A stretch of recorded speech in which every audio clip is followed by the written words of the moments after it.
चलो second type हम लोग देखते हैं रिवर्स रिएक्शन। क्या मतलब है रिवर्स रिएक्शन का?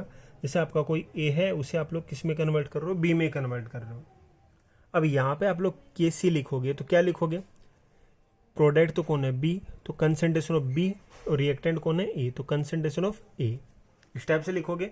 अब इसी रिएक्शन को मैं रिवर्स कर दूं, उल्टी कर दूं, कहना मतलब आप लोग बी से वापस क्या बना दो? ए बना दो। रिएक्शन को उल्टा करके लिख दूं। अब यहाँ पे के सी डैश लिखता हूं मैं। क्या लिखता हूँ? के सी डैश। अब यहाँ पे प्रोडक्ट कौन होगा? ए। प्रोडक्ट कौन होगा? ए। और रिएक्टेंट कौन होगा? बी। ठीक है। तो इन दोनों का रिलेशन देखो तो आप लोग क्या देखोगे? यदि मैं इसे 1/Kc डैश लिखता हूँ, इसको Kc डैश को नीचे ले आता हूँ इधर की तरफ, तो B ऊपर आ जाएगा, A नीचे आ जाएगा। तो 1/Kc डैश इजगल टू क्या लिख दोगे? Concentration of B upon concentration of A। तो यहाँ पे आप लोग देख रहे हो कि जो Kc है वो किसके इक्वल होगा? 1/Kc डैश के इक्वल। Kc किसके इक्वल आ रहा है? 1/Kc डैश के इक्वल। तो आप लोग यहाँ पे जब भी रिएक्शन को रिवर्स करते हो तो जो आपका इक्विलिब्रियम कांस्टेंट होगा, रिवर्स रिएक्शन का रेसिप्रोकल आप लोग लेते हो, उसके इक्वल होगा। तो Kc is equal to 1/Kc dash. Clear है? कोई भी एग्जाम्पल लेके मैं आपको बता देता हूँ।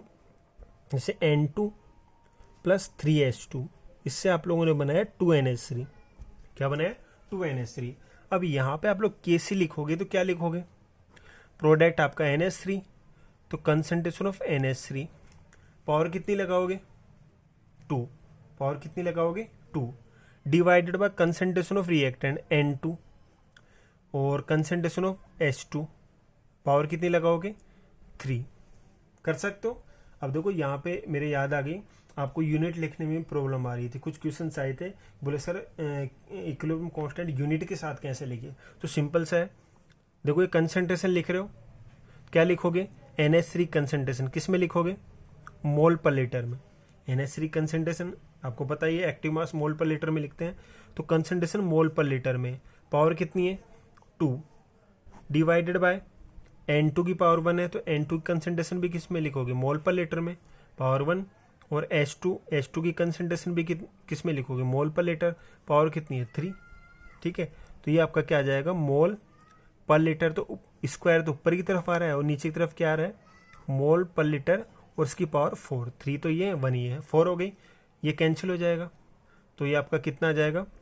1/मोल अपॉन लीटर और इसकी पावर 2। ठीक है। इसे आप चाहो तो यूँ भी लिख सकते हो कि लीटर की पावर 2 और मोल की पावर -2। ठीक है, समझ में आ रहा है? दोबारा देख लो। आपको जो Kc लिखते हो उसमें आप लोग कंसेंट्रेशन लिखने, तो कंसेंट्रेशन किस में लिखते हो? मोल पर लीटर में। तो मोल पर लीटर 2 यहाँ पे लगा रहे हो तो यहाँ भी 2 लगा दो। N2 को मोल पर लीटर में लिखोगे, H2 इसको भी मोल पर लीटर में लिखोगे। तो इसकी पावर 1 लगाई, इसकी पावर 3 लगाई। कहना मतलब जैसे आपने Kc लिखा वैसे मोल पर लीटर लिख के पावर लगाते जाओ। अब यहाँ पे आप लोग देख रहे हो कि ये तो पावर 2 रह जाएगी और ये 1 पावर 1 ये है, 3 है, टोटल कितनी हो जाएगी? 4। 2 से 4 कैंसिल हो जाएगा। तो ऊपर का मोल लीटर तो कैंसिल हो गया और नीचे कितना बच गया? Mole upon litre power 2। ऊपर जाएगा ये तो लीटर तो ऊपर की तरफ चला जाएगा, तो लीटर की पावर तो 2 हो जाएगी और मोल की पावर -2 हो जाएगी। ऐसे ही आप चाहो तो उसमें भी लिख सकते हो। Kp के लिए भी, Kp के लिए इनकी जगह क्या आ जाएगा? ATM आ जाएगा। तो ऊपर की तरफ तो क्या क्या लिखोगे? ATM या बार, जिसमें भी आप लोग प्रेशर लिखना चाहो Kp के लिए। तो ATM की पावर कितनी लगाओगे? 2। और N2 का भी लिए भी ATM लिखोगे और H2 के लिए भी ATM लिखोगे, तो टोटल कितनी हो जाएगी? ATM की पावर 4। तो 2 से 4 कैंसिल हो जाएगा, क्या आ जाएगा? ATM की पावर -2। ठीक है। तो इस टाइप से आप लोग विद यूनिट भी लिख सकते हो। चलो, तो इसके लिए कैसे लिख लिया। अब इसी रिएक्शन को रिवर्स करके लिख देता हूँ मैं। 2NH3 forming N2 plus 3H2। तो इसके लिए क्या लिखोगे? Kc डैश लिख देता हूँ मैं। ठीक है। Kc dash is equal to product कौन है? N2 और H2 की पावर कितनी होगी? 3 और divided by concentration of NH3 और इसकी पावर कितनी होगी? 2। क्लियर है यहाँ तक? अब देख लो। 1/Kc डैश यदि मैं लिखता हूँ तो ये तो नीचे आ जाएगा, NH3 ऊपर चला जाएगा, NH3 और इसकी पावर 2 डिवाइडेड बाय N2, ये नीचे आ जाएगा, कंसेंट्रेशन ऑफ H2 पावर 3। ठीक है। तो देखो 1/Kc डैश और Kc, NH3 की पावर 2, N2, H2 की पावर 3। तो मैं यहाँ पे ये रिलेशन बता दो कि आप लोग के सी इजिकल टू 1 के सी डैश, ये रिलेशन आ जाएगा आपका के सी इजिकल टू 1 के सी डैश। तो जब भी आप लोग रिएक्शन को रिवर्स करते हो तो ये जो आपका इक्विलिब्रियम कांस्टेंट है वो कैसा हो जाएगा, रेसिप्रोकल हो जाएगा। ठीक, चलो नेक्स्ट देखते हैं इसके बाद।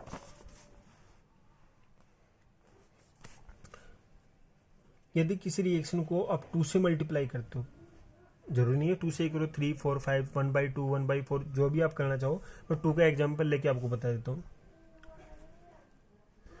मल्टीप्लाइड बाय 2, किसी भी रिएक्शन को 2 से मल्टीप्लाई कर देते हो तो आपका इक्विलिब्रियम कांस्टेंट कैसा होगा उसकी हम लोग बात कर लेते हैं। ठीक है, तो वही आपका ए किस में कन्वर्ट हो रहा है, बी में, ए किस में कन्वर्ट हो रहा है, बी में।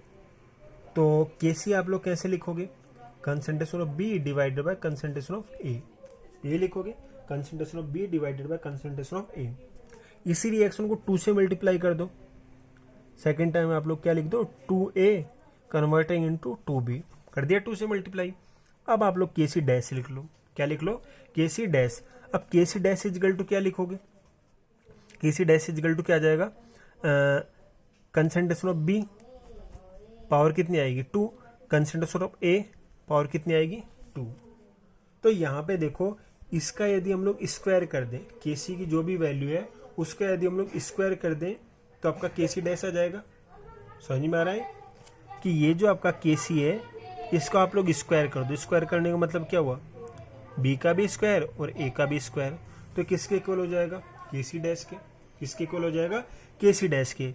तो यहाँ पे मैं ये लिख दूंगा के सी स्क्वायर इजिकल टू के सी डैश, या तो यूँ लिख दो या फिर आप लोग ये भी लिख सकते हो K C is equal to under root के सी डैश, आपकी मर्जी जैसे भी लिखना चाहो, या तो K C square is equal to के सी डैश या फिर के सी इजिकल टू अंडर रूट के सी डैश। एग्जाम्पल ले लेते हैं कोई भी एग्जाम्पल, जैसे मैं यहाँ पे ले लेता हूँ H2 प्लस I2, इससे आप लोगों ने बनाया 2HI, H2 प्लस I2 इससे मिलकर क्या बनाया आप लोगों ने 2HI। ठीक है, अब इसमें देखो सबसे पहले KC में लिख लेता हूँ, तो प्रोडक्ट आपका HI 2 मोल है तो पावर कितनी आ जाएगी 2 डिवाइडेड बाय रिएक्टेंट, रिएक्टेंट कौन है H2 आपका और दूसरा आपका I2 है, तो कंसंट्रेशन H2 इंटू I2 लिख दोगे इस टाइप से। अब इस इक्वेशन को मैं 2 से मल्टीप्लाई कर देता हूँ, सेकंड ये लिख देता हूँ 2H2 2I2 फॉर्मिंग 4HI, लिख सकते हैं। चलो इसके लिए के सी डैश लिखते हैं, इसके लिए क्या लिखते हैं के सी डैश, तो K C dash is equal to concentration of HI power कितनी आ जाएगी 4 divided by concentration of H2 power 2 concentration of I2 power 2, लिख सकते हैं। अब देखो के सी आपका है, उसका यदि मैं स्क्वायर कर दूं, के सी का स्क्वायर कर दूं तो कंसंट्रेशन ऑफ HI पहले से पावर कितनी थी 2, इसका स्क्वायर कर देंगे तो कितनी आ जाएगी 4, कंसंट्रेशन ऑफ H2 पहले से पावर कितनी थी 1, स्क्वायर करेंगे तो 2, कंसंट्रेशन ऑफ I2 पहले से पावर कितनी थी 1, स्क्वायर करेंगे तो 2। तो देखो के सी डैश इजिकल टू के सी स्क्वायर लिख सकते हैं, या फिर आप लोग ये भी लिख सकते हो के सी डैश का अंडर रूट कर लो, के सी डैश है उसका अंडर रूट करो, अंडर रूट करोगे तो कितना आ जाएगा HI की पावर 2 और H2 की पावर 1 और I2 की पावर भी 1, इसका यदि आप लोग अंडर रूट कर देते हो तो आपकी ये वैल्यू आ जाएगी। तो आप या तो ये लिख दोगे कि के सी स्क्वायर इजिकल टू के सी डैश, या फिर आप लोग ये लिख दोगे के सी इजिकल टू अंडर रूट के सी डैश, आपकी मर्जी है जो भी आप लोग लिखना चाहो। क्लियर है, तो इस टाइप से आप लोग लिख सकते हो यहाँ पे जब आप लोग स्क्वायर करते हो। अब जरूरी नहीं है आप लोग स्क्वायर करो, आप लोग 3 से मल्टीप्लाई कर दो तो पावर कितनी आ जाएगी 3 आ जाएगी, 4 से मल्टीप्लाई करोगे पावर 4 आ जाएगी, 5 से मल्टीप्लाई करोगे पावर 5 आ जाएगी। ठीक है, तो जिससे भी मल्टीप्लाई करते हो वो इसके अकॉर्डिंग आपकी पावर आ जाएंगी।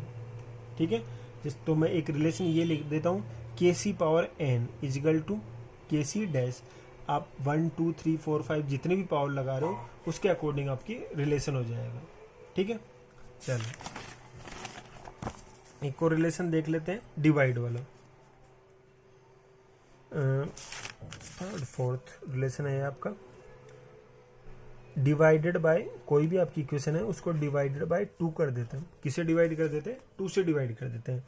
जैसे आपका अभी ये रिएक्शन लिखी थी, सिंपल ले लेता हूँ मैं, ए आपका बी में कन्वर्ट होता है, इसके लिए के सी लिखोगे तो concentration of B upon concentration of A. इसी रिएक्शन को 2 से आप लोग डिवाइड कर दो, तब क्या लिखोगे, हाफ ए कन्वर्टिंग इनटू हाफ बी।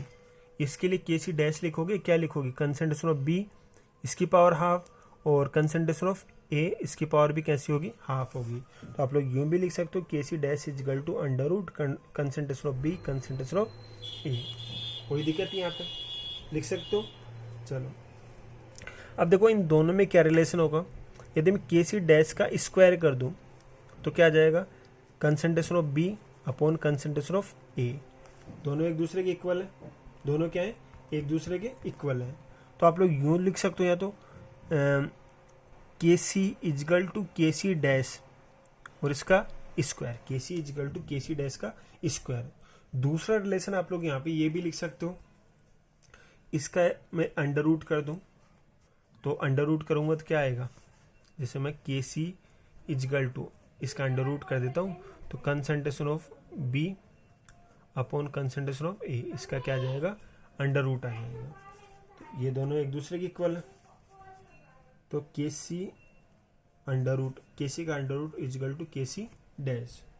के सी का अंडर रूट किसके इक्वल होगा, के सी डैश के इक्वल। अब कोई भी एग्जांपल देख लेते हैं, जैसे मैं यहाँ पे लिख देता हूँ वही H2 प्लस I2, इससे क्या बना है 2HI। तो के सी क्या लिखोगे, concentration of HI power 2 concentration of H2 concentration of I2, ये लिखोगे।